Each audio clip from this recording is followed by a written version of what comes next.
တဲ့ဘလို့လုံးပါလေတဲ့အမအခုအိတ်ကဘန်ကကိုရောက်နေပြီအမအစမဝဲခင်ကတည်းကအမရေတကယ်လို့လူကြုံရှိခဲ့ရင်တော့အမလူကြုံကမြန်မာနိုင်ငံပြန်ချင်မှပြန်မှာသူဘန်ကောက်ထိဝင်ပြီးတော့မှသူဘလို့ပုံစံနဲ့ဘလို့ဘယ်ကိုသွားမလဲဆိုကျွန်မမသိဘူးဘန်ကောက်ထိရောက်တယ်ဆိုတော့မစိုးဘူးဘန်ကောက်ကနေပြီးတော့မှမြန်မာနိုင်ငံကိုရန်ကုန်ကိုပို့လို့ရမယ်လူရှိတယ်ဆိုလို့ရှိရင်လူကြုံရရင်လည်းကျွန်မထိုက်ပေးလိုက်မယ်အခွန်ထပ်တက်တာမယ်ပို့ကလည်းမလိုဘူးတကယ်လို့မရခဲ့ဘူးဆိုလို့ရှိရင်တော့ယူရို25ချက်30ချားတော့ရှိမယ်အမရေပို့ကတော့ logistic တွေကဆိုပြီးကျွန်မသူ့ကိုပြောပြတယ်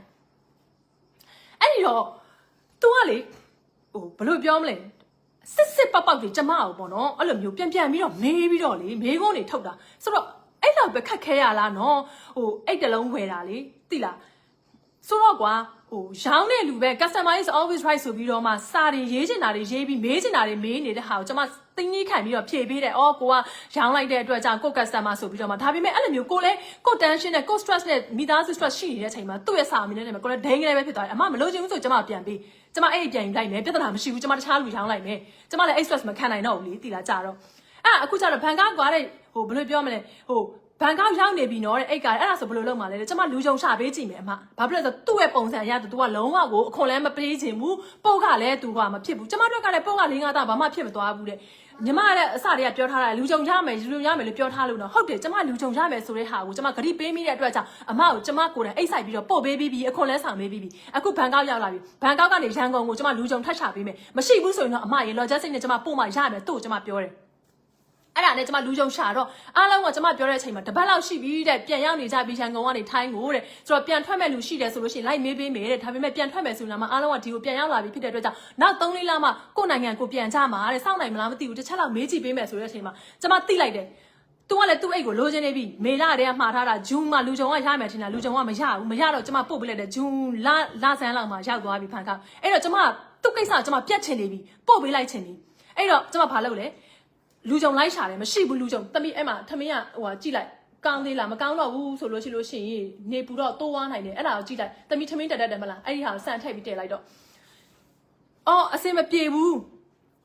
ဘန်ကောက်ကအမရေလူကြုံကမရဘူးဖြစ်ပြန်တယ်ဆိုတော့ဟင်းနဲ့ညီမကိုယ်တိုင်ပြောတာနော်တဲ့အဲ့ဒီတဲ့ delivery ကိုတဲ့ပို့တဲ့အခါကြလို့ရှိရင်လူကြုံချပေးမယ်ဆိုတာဟုတ်တယ်အမရေလူကြုံကိစ္စ तू ကအရန်ကိုမှလူကြုံပြောနေတာဆိုတော့ကျမပြောတယ်ကျမလူကြုံကအမရေအစင်ကမပြေပြန်ဘူးနောက်3-4လမှဆိုလို့ရှိရင်အမအိတ်ကချက်ကြအောင်မယ်အဲ့တော့ကျမစေရနာနဲ့ logistic ကောင်းအိတ်တွေမပြမပြားတဲ့ကောင်းမှုပို့တဲ့ဟာ brand ဆိုရင်သူတို့က logistic ကလည်းဈေးကပြောတယ်အမ brand နဲ့တန်ဖိုးကြီးပစ္စည်းတွေပို့လို့ရှိရင်ပို့ခတက်နော်အဲ့ဒါကိုကလေသူ့အခွန်ရှောင်လို့မြရမလားဆိုမေးကြည့်မောင်လေးရေအမကတော့လေရန်ကုန်ကတငယ်ချင်းကိုဒီအိတ်ကလေးပို့ချင်လို့ပါ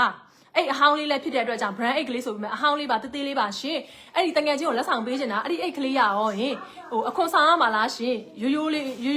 အတာမဲ့အိတ်ကလေးပါပဲရှင် brand ဆိုပြီးမှလည်းအဟောင်းလေးတွေပြောတယ်မဟုတ်ဘူးမကြီးတဲ့မရဘူးတဲ့ brand အိတ်တွေကတော့တဲ့ထိုင်းနိုင်ငံနဲ့မြန်မာနိုင်ငံကိုဝင်လို့ရှိရင်ဘယ်ကုန်ပစ္စည်းမဆိုဆောင်ရတယ်အမားတဲ့အခွန်ကတော့ဆောင်တယ်တဲ့အဲ့တော့အခွန်ပါပြီးသားဈေးကျွန်တော်ပြောပေးမယ်ဆိုပြီးတော့မှပို့ကနေအခွန်ဟာလည်းပေါင်းတဲ့ဘတ်ကိုကျွန်မပြောတယ်ဈေးโอเคအဲ့လေတို့ကျွန်မအဲ့စာတွေနော်အဲ့ဒီတငယ်ချင်းတယောက်ကိုလက်ဆောင်ပေးမှာမှုလို့ပါဆိုပြီးကျွန်မပြောထားတဲ့စာတွေအဲ့ဒီပို့တဲ့ logistic ကကျွန်မသွားမေးထား logistic ကစာတွေကိုလည်းအဲ့ဒီမိန်းမအဲ့အမျိုးသမီးကိုကျွန်မပြန်ပို့ပေးတယ်အမကြီးကျွန်မအခုဘလာတော့မေးထားပေးတယ်ပို့ကတငယ်ချင်းကိုပို့တဲ့ပုံစံမျိုးနဲ့ကျွန်မတငယ်ချင်းကိုအဲ့ကလေးပို့ခြင်းလို့ပါလက်ဆောင်ပေးချင်တာပါဆိုပြီးကျွန်မပြောလိုက်တဲ့အချိန်မှာလည်းသူကလက်ဆောင်လည်းမရဘူးအမကြီးပို့ထားတော့ပို့ကလည်းပေးရမယ်အခွန်လည်းဆောင်ရမယ်အမအဲ့က brand ဖြစ်တဲ့အတွက်ကြောင့်အဟောင်းပဲဖြစ်ဖြစ်အစ်စ်ပဲဖြစ်ဖြစ်ဆိုပြီးပို့ကထပ်တောင်းတော့ပို့ကနဲ့ဗာလဲအခွန်ကဘလောက်ဘတ်ဆိုပြီးကျွန်မပြောတယ်အဲ့ဒီဟာကိုလည်းကျွန်မတို့တေးချာပြောပြတယ်နော်အမကြီးဒီလောက်တော့ကြာမဲ့ဘက်ကတော့ပိုကနဲ့အခွန်ပေါင်း BC မြန်မာနိုင်ငံကို3-4ရက်တွင်ရောက်ပါမယ်နော်အမကြီးအဆင်ပြေမလားရှင့်โอเคရတယ်ဆိုတော့ကျွန်မအဲ့ဒါနဲ့အဲ့ဒီမိတ်ဆွေကိုအကူညီတောင်းရပြန်ကောဖုန်းဆက်ကောဖန်ကောက်ကအကူညီကိုကဲခလေးရေအမအကူညီပါအောင်မောင်လေးဒီဟာလေးကိုဒီ logistic ကိုသွားပို့ပေးပါဒီ logistic ကနေရန်ကုန်ကိုသွားမဲ့ logistic တိမိအမောတယ်con la jelly rosa dentro è frigo amore sotto la frigo sì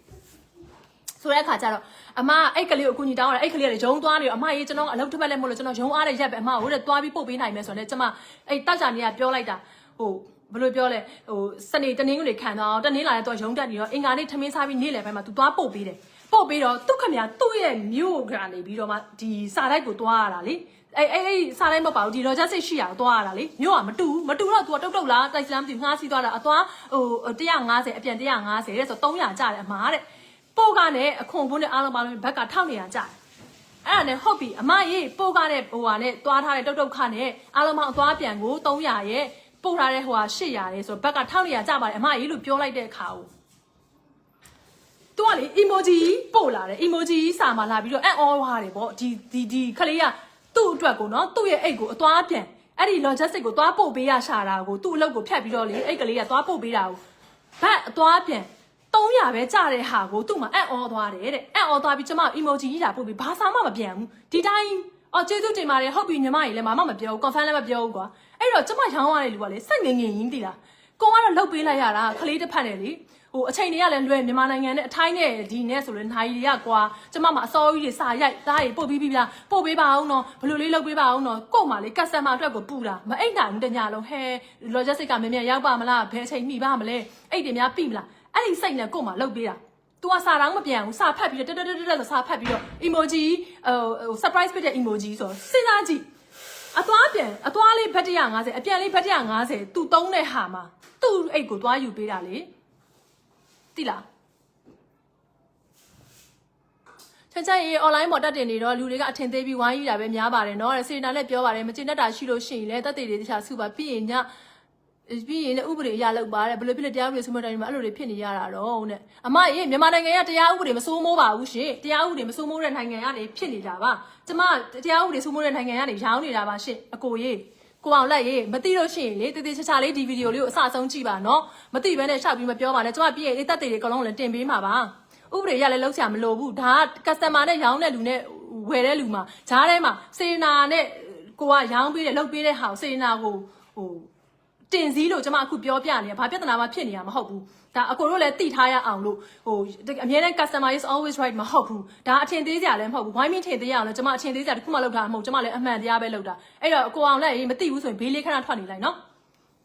ဆိုတဲ့အခါကျတော့ကျမအခုပြောမှာပြီးတော့မယ်အဲ့ဒီဟာမှာ emoji လာပြီးအံ့ဩတယ်ဆိုတော့စဉ်းစားကြည့်ပို့ပေးရတဲ့လူသွားပြီးလုပ်ပေးရတဲ့လူကဘတ်150အပြောင်းပြန်လေးလုပ်တဲ့ဟာကို तू ကမပေးချင်တဲ့ပုံစံမျိုးနဲ့လုပ်တာအဲ့တော့ကိုလည်းတဖြည်းဖြည်းနဲ့ဒေါသထွက်လာအမကြီးလို့emoji အံ့ဩတဲ့ဟာလေးကတ်ရလာအောင်ဘာများအံ့ဩစရာပါတယ်လဲရှင်လို့သူ့ကမြအမရဲ့ပစ္စည်းအတွက်ကို logistic ကိုသူ့ရဲ့အိမ်ကနေသွားပို့ပေးတာလမ်းလျှောက်သွားလို့မရဘူးရှင်လို့ခြေချင်းသွားလို့မရဘူးအဲ့တော့ကြောင့် तू ကထိုင်းမှနေတဲ့ကြောင့်ထိုင်းဘက်နဲ့ကြတဲ့ငွေရတာအမပေးရမှာပဲလေလို့အမအဲ့အတွက်လုပ်ပေးတာမဟုတ်ဘူးလားလို့ဟုတ်တယ်မလား delivery ဟိုမြန်မာနိုင်ငံမှာ delivery လုပ်တဲ့လူဆိုရင်ကော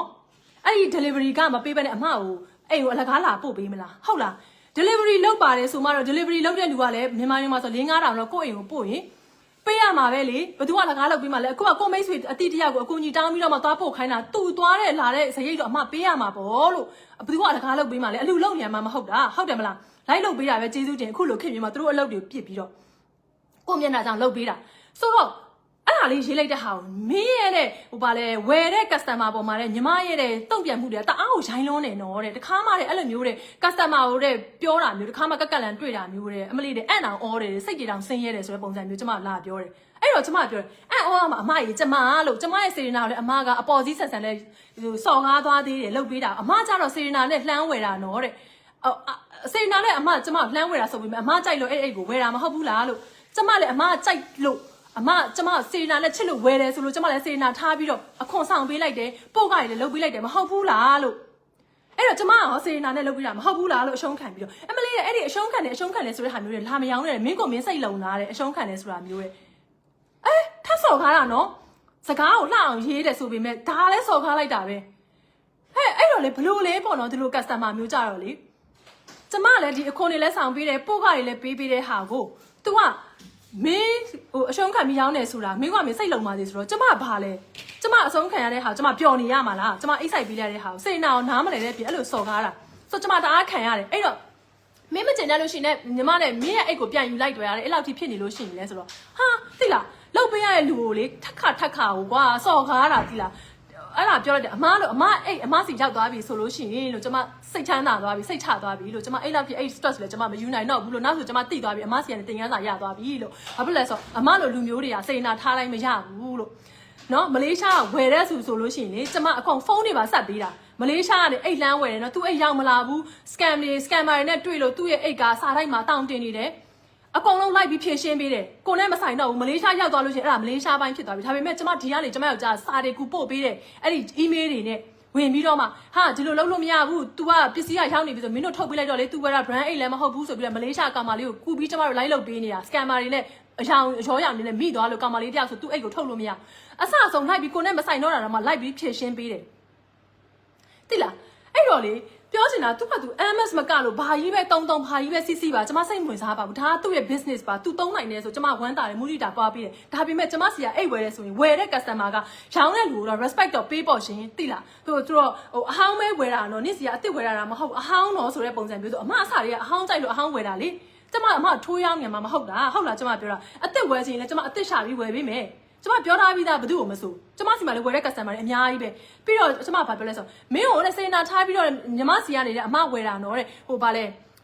installment တာမဟုတ်ဘူးနော်တဲ့ဒါလိုက်ပေးပြီးတော့ဝယ်တာနော်တဲ့ငွေကိုအလုံးလိုက်ခဲလိုက်တယ်ညီမတောင်းတဲ့အတိုင်းပဲတဲ့ဟိုဗာလဲဝယ်တာနော်တဲ့ဆို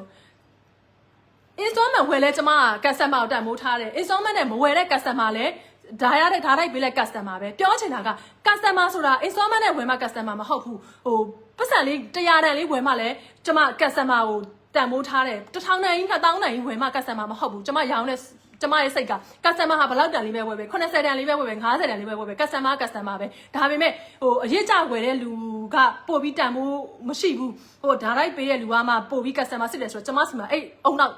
ပုံစံမျိုးကျမမှာမရှိဘူးအမဘာသာအမဒါလိုက်ပဲဝယ်အလုံးရင်းပဲချေးဟို installment နဲ့လာတိုင်းပဲပေး customer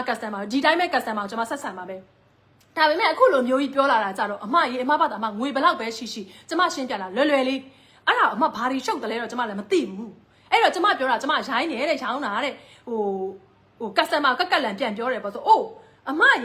ပြောတဲ့ပုံစံကလည်းကျမရင်ကြလေးနဲ့စော်ကားနေတာလေလို့တင်စည်းနေတာလေအမဘာ brand ပဲတုံကျမစိတ်ဝင်စားဘူးကျမကတော့အမကိုကျမထက်အသက်ကြီးတယ်ဆိုလို့ကျမအမေလို့အမလိုမျိုးဆက်ဆံလို့အမကိုကျမအားနာလို့တော့အမဟဲစိတ်ညစ်သွားအောင်မယ်ဆိုကျမကိုလည်းပတ်စံလေးစိုက်ပေးလိုက်တာဒါပေမဲ့အမကျမမယုံတဲ့အပြင်ကျမလှောင်တယ်လို့ပြောင်းတယ်လို့နဲ့အမပဲဒီအခွန်တွေအကြောင်းသိတယ်လို့ဟေးအဲ့အဟောင်းဝယ်တာအခွန်မဆောင်ရပါဘူးဆိုကြတဲ့အမသွားပြီလို့အမတခါမှနိုင်ငံခြားကနေအိတ်ကိုမဝယ်ဘူးလို့ပြောရမယ်ဆိုလို့ရှိရင်ဘာဖြစ်လဲဆိုတော့အဲ့အဟောင်းပဲဝယ်ပဲအစ်စ်ပဲဝယ်ပဲ brand တို့250 300ထက်တန်ဖိုးကြီးသွားတဲ့ပစ္စည်းတွေဆိုအလုံးကြီးအတွက်များလို့ရှိရင်အခွန်ကဆောင်ကိုဆောင်ရတယ်ဘယ်နိုင်ငံကိုပဲပစ္စည်းဝင်အဲ့ဒါကလေ तू ကသာဈေးရောင်းစားတာအနှစ်20ကျော်ပြီးသားပြောနေတာ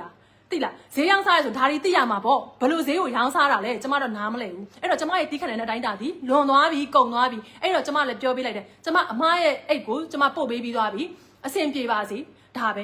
ပြီးပြီလေအဲ့တော့ကျမကိုလာပြီးစကားတွေလည်းပြောတာတော့နင်တော့တဲ့နွားလိုပဲနွားစကားလိုနွားရပေါ့ပြောချင်တာတော့စကားတွေကိုပြောတာတော့တဲ့ customer ကိုတဲ့ဟိုဘယ်လိုပြောမလဲကလန်ပေါ့ကွယ်ပြောချင်တာတော့အော်တယ်တော့နင်းရဲ့ဈေးရောင်းပြီးလို့ကျမဈေးရောင်းဘူးတယ်ကျမစီကဝယ်ဘူးတဲ့လူတိုင်းစိတ်ချမ်းသာတဲ့ review တွေပဲကျမစီလာတယ်လို့အားလုံးကကျမမဖြစ်မနေ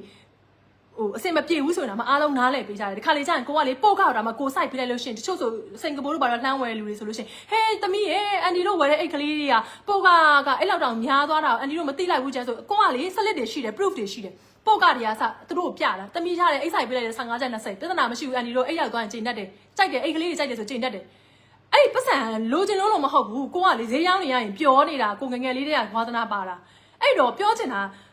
တချို့တွေဆိုရင်နာမလေးစိုက်ထားတဲ့ငွေတွေပြန်ပေးစားတယ်အမရတဲ့အကောဆောင်တာကျမတို့ကိစ္စကျမတို့နိုင်ငံနဲ့ရရင်ဆိုတော့တာမယ်လူတောင်သိတယ်ကွာအဲ့လူလိုမျိုးဈေးရောင်းနေတဲ့20ဈေးရောင်းတဲ့လူတယောက်ကဘာဖြစ်လို့များကိုယ်လည်းရောင်းနေတာပဲဝယ်တဲ့လူစီလည်းရောက်သွားရောဝယ်တဲ့ဘက်လည်းရောက်သွားရော तू ကကြတော့စေနာထားတာကျမကြတော့စေနာထားတာမဟုတ်ဘူးပေါ့သူ့အတွက်အခွန်တွေရောပို့ကတွေရောအလကားလုပ်ပြီးလိုက်တာအိတ်ဆိုင်ပြီးလိုက်တာဆိုတော့ဒါကြီးကများတယ်လေအဲ့တော့ကျမအခုဒီ live မှာပြောချင်တာကလူတွေဟာ customer is always right ဆိုတာမ right ပါဘူးကျမလည်းအခုဈေးရောင်းပြီးတော့မှတိတာမဟုတ်ဘူးကျမဆိုလို့ဈေးမရောင်းခင်ကလေးကကျမဘလို့ပစ္စည်းဝယ်လဲကျမပစ္စည်းဝယ်ဘူးတဲ့ဟို online shop တွေတိပါတယ်ကျမဘလို့စကားကိုရင်းကြည်ပြောတတ်တယ်လေကျမဘလောက်ဒီသိန်းကြီးခံလဲစိတ်ရှည်တယ်လဲဆိုကျမစီမှာအိတ်ဝယ်တဲ့လူလည်းတိတယ်ဆိုတော့ပြောချင်တာကိုလိုချင်လို့ကိုဝယ်တာချစ်တယ်ပဲပြောမုန်းတယ်ပဲပြောအားပေးတယ်ပဲပြောသူလည်းပတ်စံပေးပြီးတော့ဝယ်တာကျမလည်းပစ္စည်းပေးပြီးရောင်းတာစေနာထားပြီးထောင်းပေးတယ်ပို့ပေးတယ်ပို့ကလိုသွားရင်တော့မတို့စီကျမထပ်မတောင်းကျမအိတ်ဆိုင်ပေးတယ်ကျမအိတ်လောက်တီးအဲ့တော့ကျမစေနာနဲ့မတန်တဲ့လူတွေကျမထပ်မရောင်းတော့ဘူးအဲ့ဒါကြောင့်ကျမပြောတာလေ तू ကတော့ကျမကိုပြောတယ်အမလီတဲ့နေက live ပေါ်မှာတက်ပြီးတော့မှပေါ့နော်ဟိုဈေးဝယ်တဲ့လူရဲ့အကြောင်းပပတ်ဆက်တွေပြောနေတယ်ပေါ့ကျမပပတ်ဆက်တွေပြောနေရမှာမဟုတ်ဘူးကျမအခုသင်ခန်းစာရအောင်ပြောပြနေတာဘသူရဲ့နာမည်မှာဘိုင်နှင်းတက်ပြီးပြောတာမဟုတ်ဘူးကျမကြုံတွေ့ရတဲ့အတွေ့အကြုံပြောပြနေတာအဲ့တော့ဟိုဈေးရောင်းတဲ့လူတိုင်းကလည်းသူ့ခမညာခံစားရတဲ့ဟာလေးရှိတယ် customer is not always rightဆိုတော့ပြောချင်တာကိုကြိုက်လို့ကိုဝယ်တာလေအဲ့ဒါကိုစေတနာနဲ့ပဲအားပေးပေးဝေဒနာနဲ့ပဲအားပေးပေးကျမလည်းစေတနာပြန်ထားပြီးလုပ်ပေးတာကိုအတိမတ်မပြုတ်တော့ဘူးလားကျမကြတော့စေတနာမဟုတ်ဘူးပေါ့သူ့အတွက်လုပ်ပေးလိုက်တာ သူပဲမှန်တာပေါ့လူကြုံမရလို့အခက်ခဲချားတွေကပို့ပေးလိုက်တာဟောကျေးဇူးမတင်ဘူးပေါ့ဒါစေတနာမဟုတ်ဘူးပေါ့ကျမဘက်က customer ပေါ်ထားတဲ့စေတနာမဟုတ်ဘူးပေါ့အရှုံးခံပြီးလုပ်ပေးလိုက်တာအရှုံးခံတဲ့ဆိုတဲ့စကားတွေပြောမနေနဲ့မတင်ကြလို့ရှိရင်အဲ့ကိုပြန်ယူလိုက်ဆိုတော့အရှုံးတကယ်ရှုံးလို့မမြတ်လို့အမကိုကျမစိတ်ရင်းတိုင်းပြောပြတာလေလို့သိလားသိလားတော်ပြီကျမလေးတော်တော်ကြောက်သွားတယ်သိလားအဲ့လေဟိုဗာလဲအခုလိုခစ်ကြီးတိုင်းမှာလေပို့ကလေး၄-၅ထောင်ကိုလေကျမတဲ့ဘာမှဖြစ်မသွားဘူးတဲ့ဟိုကိုကားနဲ့ကိုသွားယူနေတာမှတဲ့ကားပျက်စီးသွားနိုင်တယ်လေပြင်တဲ့ဘိုးနဲ့တသိန်းလောက်ကလည်းကုန်သွားအောင်ပါလေအော်အမကြီးအမဘာသာအမကားနဲ့ပဲသွားယူမယူအမကိုကျမပြောထားပြီးသားရန်ကုန် delivery အရောက်အကုန်အိမ်ထိပို့ပေးရလို့ကျမပြောတယ်အမပဲအိမ်ထိမပို့နဲ့လို့ပြောလို့ကျမက delivery ရုံးမှာသွားယူလိုက်ပါ logistic ရုံးမှာသွားယူပါလို့ကျမပြောတာလေလို့အမတကယ်လို့မယူချင်ဘူးဆိုရင်အမအိမ်လိပ်စာပေးအမကသူတို့လာပို့မှာပေါ့လို့အမပဲအမအိမ်ကိုအတိမခံဘူးဆိုလို့ကျမမပေးဘူးလေလို့ဘာဖြစ်လို့များတစ်ခုပြီးတစ်ခုကွာသိလားဟိုကိုကကြီးပဲခံနေရတယ်အပြောခံနေရတယ်ကိုကရိုင်းတာမဟုတ်ဘူးအမစကားပြောအဲ့လိုအားနဲ့အင်းနဲ့ပြောတတ်တော့စာရိုက်ဖို့လည်းအချိန်မရှိတော့အမအတန်ဖိုင်နေပဲပို့တာဒီလိုပုံစံတိုင်းပဲအမပို့တာအဲ့ဒါကွာသူကြတာစေနာထားပြီးအမစီကဝယ်တာတဲ့သူကတဲ့ MS လို့ brand တွေတုံးနေတာတဲ့တိအောင်ရှင်းပြတာပါတဲ့ပြောပြတာပါတဲ့ဆိုတော့အဲ့ဒါဆိုရင်လည်းမဝယ်နဲ့ကွယ်တိလားရှင်းလေးကိုစီကမဝယ်နဲ့လိုချင်တယ်ဆိုပြီးဝယ်တော့ကဝယ်ပြီးတော့မှစေနာနဲ့ तू ကအားပေးပြီးကျမလှုပ်ပေးတာကြတော့စေနာမဟုတ်ဘူးဆိုတော့ဒါကြီးအတိတ်ပဲမရှိဘူးလေအဲ့တော့ကျမသိစေချင်တာ customer တွေကျမလေလူကြုံတွေထည့်ပြီးတဲ့အလုပ်တွေမလုပ်ပေးတော့ဘူးသိလားမလုပ်ပေးတော့ဘူးဆိုတော့အဲ့ဒီကိုမြန်မာနိုင်ငံနဲ့ပတ်သက်တဲ့ customer လူကြုံတွေကျမလုံးဝမထည့်ပေးတော့ဘူးတခြားနိုင်ငံဆိုရင်တော့မှလူကြုံရှိရင်ကျမကူညီပေးအောင်မယ်မြန်မာနိုင်ငံကဝယ်တဲ့လူတွေဆိုလို့ရှိရင်တော့ကျမဘတော်မှဘလို့အခြေအနေပဲဖြစ်ကျမထပ်မရောင်းတော့ဘူးကျမအရန်အားနာထက်တယ်အဲ့တော့မရရအောင်အဆင်ပြေအောင်ဆိုပြီးလိုချင်လို့ရှိရင်ရောင်းပေးတတ်တာအဲ့တော့အခုတော့သင်ငန်းဆိုင်ရတော့ယောက်ျားဆိုလည်းပြောတယ်အဲ့ဒါနင်းပြေးတယ်နင်းအဲ့လိုအားနာတယ်လို့လေဈေးရောင်းမစားနဲ့တဲ့အဲ့လိုမျိုးလူတွေကတဲ့ဟိုစေနာမသိတဲ့ပြင်ဆက်စော်ကားအောင်ပါတဲ့သူတို့ကစကားရင်လေးပြောပြီးတော့ကိုကအဲ့လိုမျိုးစကား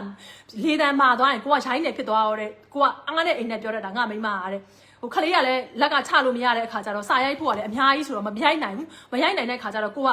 ပြောရတယ်စကားနဲ့ပြောတော့ကိုယ့်ရဲ့လေတံကျတော့ရုပ်ကမမြင်ရတဲ့အခါကျတော့ကျမရိုင်းနေဖြစ်သွားတော့အဲ့တော့အမလေးနေ့လိုမျိုးရိုင်းစနိုင်ဈေးရောင်းစားတယ်ကျမဘလို့ဈေးရောင်းလဲဆိုတော့ကျမစီကဝယ်ဘူးတဲ့လူတိုင်းသိတယ်လို့ကျမဘလောက်ထိအပင်ပန်းခံပြီးရှင်းပြတယ်လေတစ်ခါလေးဆိုလက်ဆောင်တွေတော့ထည့်ပေးလိုက်သေးတယ်အရှုံးခံပြီးတော့မှ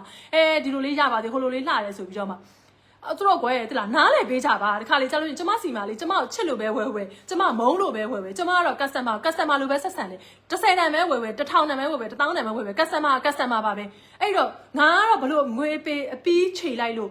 ပို့ပြီးတစ်စင်မမြင့်သွားပါဘူးငါကတော့ဟို installment ပေးတဲ့လူတွေကတော့ငါတော့တစ်လုံးကြီးမပေးနိုင်လို့ဆိုရင်စိတ်တက်မျိုးမထားကြပါနဲ့ကျမတော့ customer လိုပဲကျမဆက်ဆံပါတယ်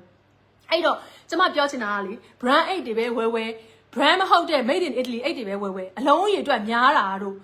တခြားနိုင်ငံကျွန်မပို့ရတာဖြစ်တဲ့အတွက်ကြောင့်အဲ့ဒါတွေကလေအခွန်ကဆောင်ကိုဆောင်ရပါတယ်နော်ဘယ်နိုင်ငံကပဲဝယ်ပါရှင်အဲ့ဒါဘလို့ပြောရမလဲတော့ကျွန်မမသိတော့ဘူးကျွန်မအမြဲတမ်းလဲပြောပါတယ်နိုင်ငံခြားတစ်နိုင်ငံကနေတစ်နိုင်ငံယူရိုပကနေပြီးတော့မှဟိုလန်ဒန်ကိုပို့တာတော့ယူရိုပကနေပြီးတော့ထိုင်းကိုပို့တာတော့အီတလီကနေပြီးတော့မှအမေရိကကိုပို့သူ့ရဲ့နိုင်ငံရဲ့စီးမြင့်ခွန်ဆိုတာရှိပါတယ်အခွန်ကောက်ခွန်နှုန်းကဒီနိုင်ငံကချမှတ်တဲ့စီးမြင့်နှုန်းနဲ့တခြားနိုင်ငံမှာချမှတ်တဲ့အခွန်နှုန်းကလည်းမတူပါဘူးရှင်အဲ့အဟောင်းပဲဝယ်အစ်စ်ပဲဝယ်ပစ္စည်းတွေအတွက်များလို့ရှိရင်တန်မိုးနေတဲ့ဟာတွေပစ္စည်းများသွားလို့ရှိရင်အဲ့ဒါတန်မိုးကြီးသွားတာဖြစ်တဲ့အတွက်ကြောင့်သူတို့က300နဲ့အထက်ဆိုရင်ဒီမှာဆိုအခွန်ဆောင်ရပါတယ်ဘယ်နိုင်ငံဖြစ်ဆောင်ရတာပါအဲ့တော့မသိရင်မှတ်ထားပေးကြပါအဲ့တလုံးကအဟောင်းပဲဖြစ်အစ်စ်ပဲဖြစ်ပစ္စည်းအရေအတွက်များတဲ့အခါကြလို့ရှိလို့ရှိရင်ပို့ခါရောအခွန်ကောကများပါတယ်ဆောင်ရတာကိုပို့ပေးရတာကိုအလေးချိန်မှာမူတည်ပြီးပါကင်ကကြီးတာလို့သေးတာလို့ရှိပါတယ်အဲ့တော့တတ်မှတ်သေးကြီးကျမကိုလာပြီးတော့ပစ္စည်းဟောင်းဝယ်လို့အခွန်မဆောင်ရဘူးဆိုပြီးကျမလိန်နေဆိုတဲ့ပုံစံမျိုးကျမမပြောပါနဲ့ကျမမလိန်ပါဘူးရှင်ဒါလေးနားလဲစေချင်တာပါကျေးဇူးအများကြီးတင်ပါတယ်ရှင်ကျမ live ကိုကြည့်ပြီးနားလဲကြပါစေဒီ customer နဲ့ပတ်သက်လို့ကျမစာတွေလည်းတင်ပေးအောင်ပါသူ့နာမည်တော့သူ့ပုံရိပ်တော့မထိခိုက်အောင်ကျမတင်ပေးမှာပါအဲ့တော့သူလည်းနားလဲပါစေကျေးဇူးအများကြီးတင်ပါတယ်